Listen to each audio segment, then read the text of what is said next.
Hi friends, today we will see about the Gelder's method for determination of nitrogen in any organic compound. Okay, so the compound containing nitrogen is heated with concentrated H2SO4.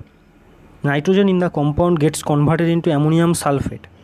So this is the total procedure how we can get the percentage of nitrogen present in any organic compound.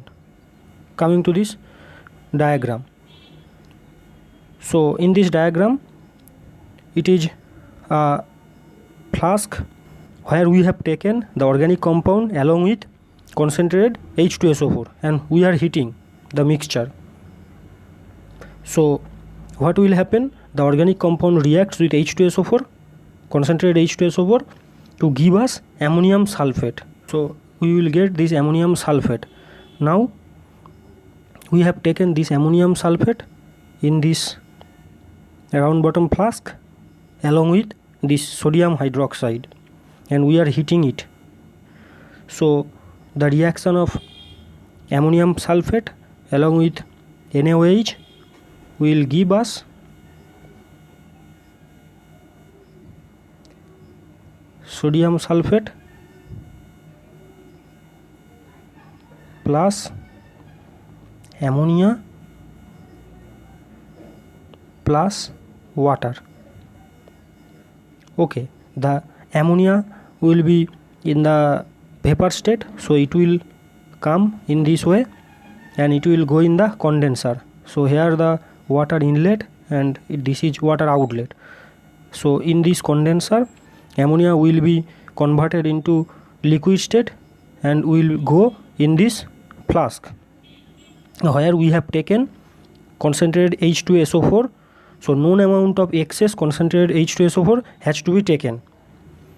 As ammonia is a base, so it will react with this H2SO4 which is a acid. So acid base reaction will be there, and as we have taken the acid in excess amount, so some of the acid will remain unreacted. So we will take that unreacted acid and will titrate this acid by NaOH to know how much amount of acid will react with the ammonia. Okay, and from that we can calculate the percentage of ammonia present, and from the ammonia we can calculate the percentage of nitrogen present in the organic compound, because ammonia is forming from the organic compound, so we can get the percentage of nitrogen. So this is the total procedure. So now coming to the calculation step, let the mass of the organic compound be m gram. Okay, now consider volume of H2SO4 which has taken excess is Vml with molarity m1 ml, molarity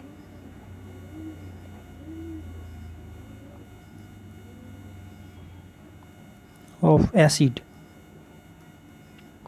is equal to m1. Okay,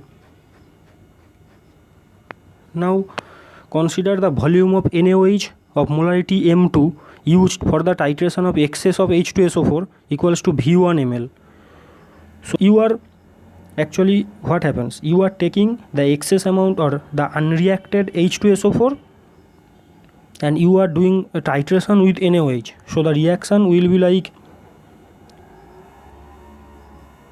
H2SO4 plus NaOH. So you will get this plus water. So here you have taken NaOH. So suppose the molarity of NaOH is m2. Okay, this is molarity of NaOH, you know already. In titration, suppose NaOH is needed V2 ml. So from the titration we know the volume of NaOH required to neutralize the unreacted H2SO4. So that is V2 ml. And here the number of moles used is 2. So N2, number of moles, that is equals to 2. Now in the acid molarity is M1, we already know. And suppose the volume which is unreacted, that is V1. So we have to determine this V1 volume. And number of moles is N1, that is 1. Okay. So how can we calculate? So we can calculate it by taking the help of this equation. We know that M1 V1 by M2 V2 is equals to N1 by N2. So we know M1, that is molarity of H2SO4. We have to determine the V1. We know already the N1, that is 1. We know already N2, that is 2. We know the volume reacted of NaOH, that is V2, and we know the molarity of NaOH because we have taken the standard NaOH solution to titrate with unreacted H2SO4. So M2 we know. So from this equation we can calculate the V1 value. Okay. So V1, what is V1? So V1 is the unreacted volume of acid. Okay. Therefore volume of H2SO4 neutralized by ammonia. So volume of H2SO4 neutralized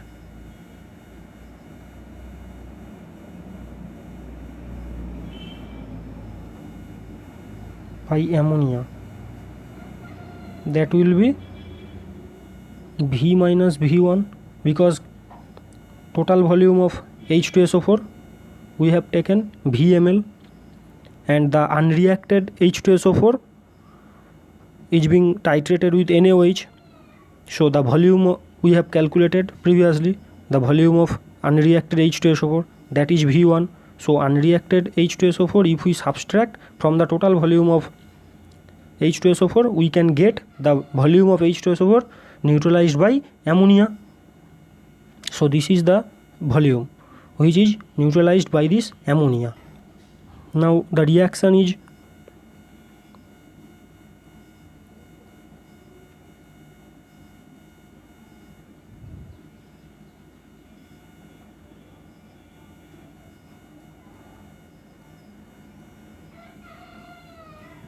this is the reaction. Here for the acid we know number of moles from the reaction, this is 1. The molarity of the acid we know, the volume of H2SO4. So volume of H2SO4 which is reacted with ammonia, that is we have calculated this V minus V1. So volume will be V minus V1, that we know already. Now here the number of moles we know, this is 2. Molarity, that molarity will be same with the M1 acid molarity. Okay, consider this. So we can calculate the V2, how much volume of NaOH reacted with the H2SO4. So by taking the help of the equation M1 V1 by M2 V2 equals to N1 by N2, so we can calculate the V2. This V2 is the volume of NH3 reacted with the acid H2SO4. So now consider that volume is V2 which is reacted with the acid is equal to V2 ml. So now we know the equation molarity, that is equals to weight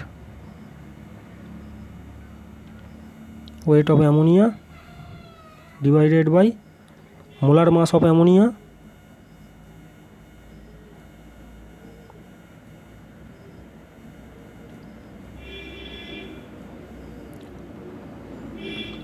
into volume, that is in ml. So from this equation we know the molarity of ammonia, that is equal to the acid M1. We know the molar mass of ammonia, which is 17, and we know the volume, that is V2, this V2. Okay, so from this equation we can calculate weight of ammonia. Okay, now we know the molar mass of ammonia is 17, so 17 gram of ammonia gives 14 gram nitrogen, because in ammonia there is one nitrogen, so molar mass of nitrogen is 14. So 17 gram of ammonia gives 14 gram of nitrogen. So W ammonia, this much gram of ammonia will give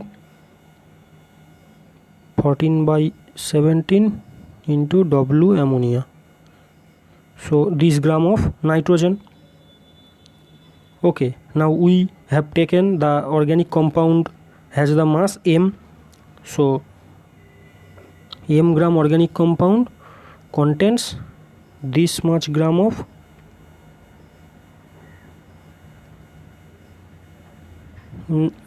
nitrogen. So 100 gram will contain how much? That is the percentage of nitrogen. So percentage of nitrogen will be 14 by 17 into W ammonia divided by M into 100. So this is the percentage of nitrogen we can calculate. Okay, now coming to the one problem from the Gelder's method. So what it tells? It tells a sample of 0.5 gram of an organic compound was treated according to Gelder's method. The ammonia evolved as absorbed in 50 ml of 0.5 molar H2SO4. A residual acid require 60 ml of 0.5 molar solution of NaOH for neutralization. Find the percentage of composition of nitrogen. So how can you solve this? So first we have to check the volume of unreacted H2SO4. So what is the reaction? H2SO4 reacted with NaOH, so it will give Na2SO4 plus 2 water. This is the titration reaction. So here in case of acid M1, the molarity it is given there 0.5 molar acid. Okay, and N1 is equals to 1. So we have to calculate the unreacted volume, that is V1. We have to determine in case of NaOH M2 molarity is 0.5, that is given here. You have taken the NaOH which is 60 ml, that is given here, and number of moles is 2 here. So by putting the equation M1 V1 by M2 V2, that is equals to N1 by N2, we can calculate the V2. So m1 v1 by m2 v2, that is equals to n1 by n2. Okay, so by this equation we can calculate. So here I am doing.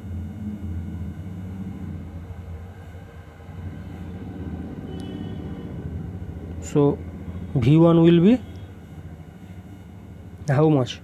After calculating you can get this 30 ml. So this 30 ml volume of H2SO4 which is unreacted.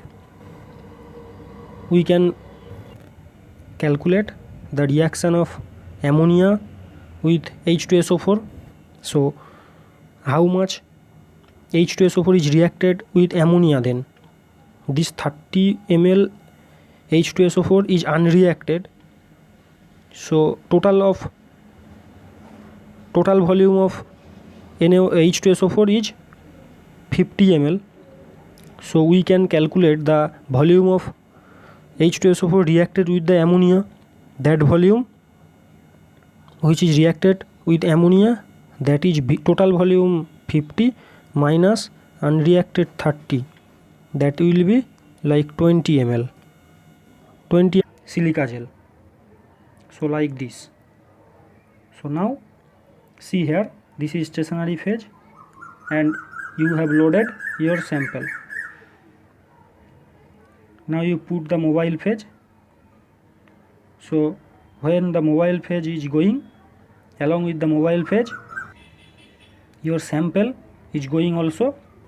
Now silica gel is polar and your compound is also maybe polar, so it is, the interaction is strong, so it can adsorb here.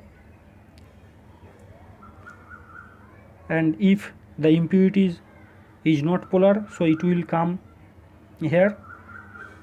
So depending on the polarity, actually your compound may come first or your impurities may come first. Okay, so suppose this green one is your impurity, so impurity will come first because it is more polar than your compound, so compound will remain attached in the silica gel. So your impurity will come first and it will come and we can pour off. After taking out these impurities we can collect this sample also. Okay, so by this method we can separate our organic compound from the impurities. And doing this column chromatography we have to check always the TLC. So TLC is the little brother, I would say, of this column chromatography. Okay, so this is the technique you have to use in the laboratory. And nowadays in synthetic chemistry laboratory TLC and column chromatography is used a lot. Without these two techniques you cannot survive in the organic chemistry, synthetic organic chemistry laboratory. Now coming to the partition chromatography, which is paper chromatography, one example. This is like TLC, thin layer chromatography, but one difference is here there will be a paper. This is a chromatographic paper, okay, which is made of cellulose and some amount of water will be there. So here stationary phase is also liquid, which is water, and mobile phase